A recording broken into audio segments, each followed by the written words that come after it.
All right, welcome back here with another News of the Day video. For the second time today, as anticipated, it has been quite an eventful day. And without further ado, I'll just get right into it. So starting off, Virtus.Pro has picked up a new carry player, Pure. And that means that they're going to be benching Nightfall. So Nightfall, of course, was rumored that he might be joining Evil Geniuses. He might be leaving the team, joining some other team.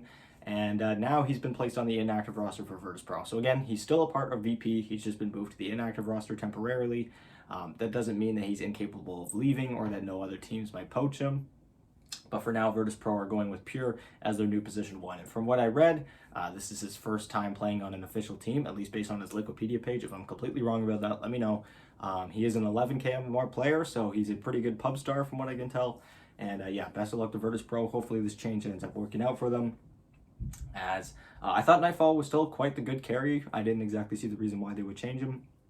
But if they decided that this was what was best, then best of luck to them. Next up, some news coming up from SEA. We have Tino, which is actually a player that I had on my my video yesterday, which I was consisting of all the players left in the pool and this roster shuffle period. Tino was actually one of the players that I had to take off the board because I had so many carry players. There were like almost 30 carry players in total that I was going to have on the board, and so I just kept the biggest names. He was one of them that was up there, and now he's been picked up by BOOM. So BOOM's roster now complete. Of course, they had 4 members, and they were playing in a tournament over the weekend. However, they had Mushi, I believe, standing in for them, who is their coach, and now they've completed their roster. So we'll see if this works out for them. I'm sure they're hoping for a little bit of a bounce back season after finishing bottom 2 in the upper division last season. Of course, this is a completely new roster. Even though they have played slightly in a group of 4 over the weekend, we don't know how this roster is going to mesh with the rest of the DPC that they're in, but I'm sure they're hoping to get to the upper bracket as soon as possible. So we'll see how that goes for them. Next up, some pretty big news coming out from Evil Geniuses, and that is that Evil Geniuses and Iceiceice are going to be parting ways. This was, I won't say a shock, because this was getting leaked and rumored a lot that Iceiceice was not going to be a part of Evil Geniuses anymore, which I think is a huge shame. I think he was probably their MVP of the year, if I'm being honest. But he's going to be leaving. He is temporarily, right now, he's just looking for a team. He's posted on Twitter. However, I know a lot of people, including myself, are strongly believing that he's going to be moving to Team Secret soon. And that is based off of pure speculation that is coming from Team Secret's little mini-series that they have going on with these little comic strips revealing their roster. And there were a few little teasers in there, nothing confirmed, of course, that Iceiceice was going to be joining, but there's a lot of expectation that Iceiceice is going to be joining some big team, and honestly, he deserves it. After this past year, Iceiceice has really shown himself to be one of the most prolific offlaners of the year. And so I'd be extremely surprised if Iceiceice does not find himself on a tier 1 team in any other regions, because of course Iceiceice is one of those players as well that is capable of playing in multiple regions. He has played in multiple regions before. So yeah, we'll see how that goes. Best of luck to Iceiceice. And now for Evil Geniuses, they have 2 holes to fill. They no longer have a position 5, who people have been speculating maybe Insania takes, and they no longer have a position 3, which people have been saying maybe Nightfall. Nightfall maybe moves to position 3 and he fills in the slot with EG. Of course, EG has brought in some players from Virtus.Pro previously, Ramses a couple years ago. Unfortunately, that did not exactly work out.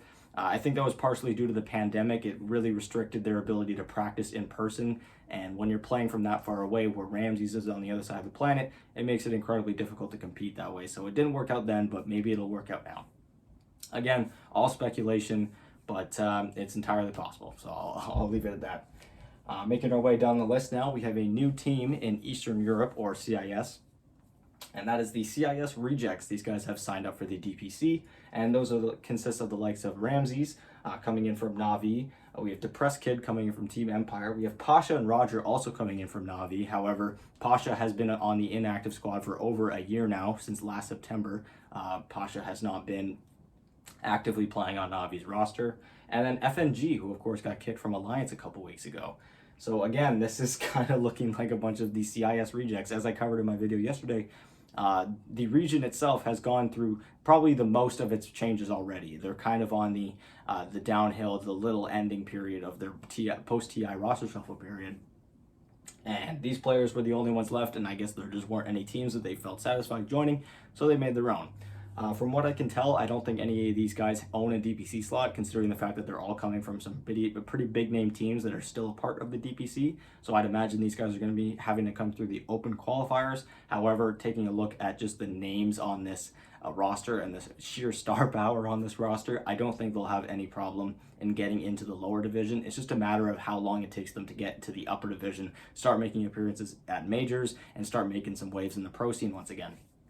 So yeah, this is going to be an exciting one to watch. Again, it's a bunch of rejects, a bunch of players that kind of got ditched by their teams and decided to make their own. So kind of exciting, and we'll have to see how that plays out for them.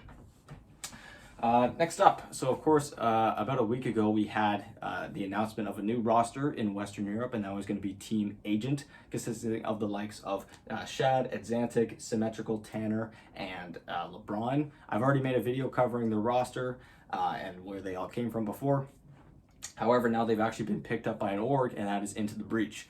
Of course, last season, Into the Breach had actually taken in the stack that was known as Creepwave, who has since parted ways with Into the Breach. So Into the Breach basically has hopped from one stack over to the next, which means that these guys have a direct way into the DPC through the lower division.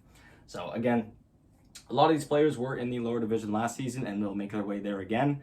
And we'll have to see how it goes for them. For Creepwave, I'm pretty sure now that means that they are going to have to come in through open qualifiers, because I only think that their slot was through Into the Breach.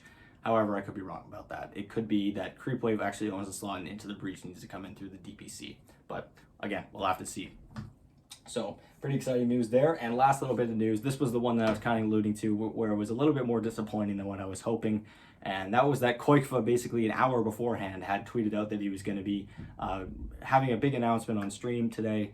And in my head, I know I was getting a little ahead of myself, but I was thinking about all the possibilities of where Qojqva could be going, who else could be leaving Liquid, and who's going to be going where. And the stream just ended up being him saying that he's going to be stepping back from Pro Dota for a little while. He had gotten some offers from some pretty big name teams, but he wasn't super satisfied with them, didn't believe in them all the way. And so because of that, he's going to be stepping away from the pro scene for a little while and streaming full-time for Team Liquid, either until he sees some offers that he's a little bit more confident in, or just until Liquid has a slot on the team again. So again, this was a little bit more disappointing to me, just because I got my expectations probably a little bit too high. But again, at the end of the day, we now know one of the two members that are going to be leaving Team Liquid's actual roster, and that's going to be Qojqva. Now the question is, who's the next one? Is it Taiga? Is it Boxy? Is it Mickey? Is it Insania? I know there's been a lot of rumors about Insania, like I've already mentioned in this video.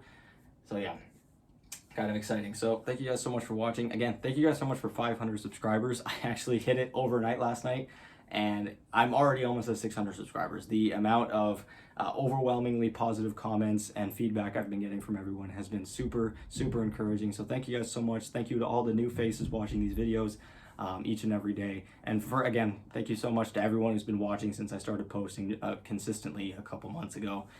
Your support is very much appreciated, and if any of you guys are curious at all about joining my Discord server where we talk all things DPC, feel free to join that. Link in the description, as well as all the sources for everything I'm talking about in this video here. Thank you guys so much for watching, and I will talk to you guys tomorrow with another video. Bye.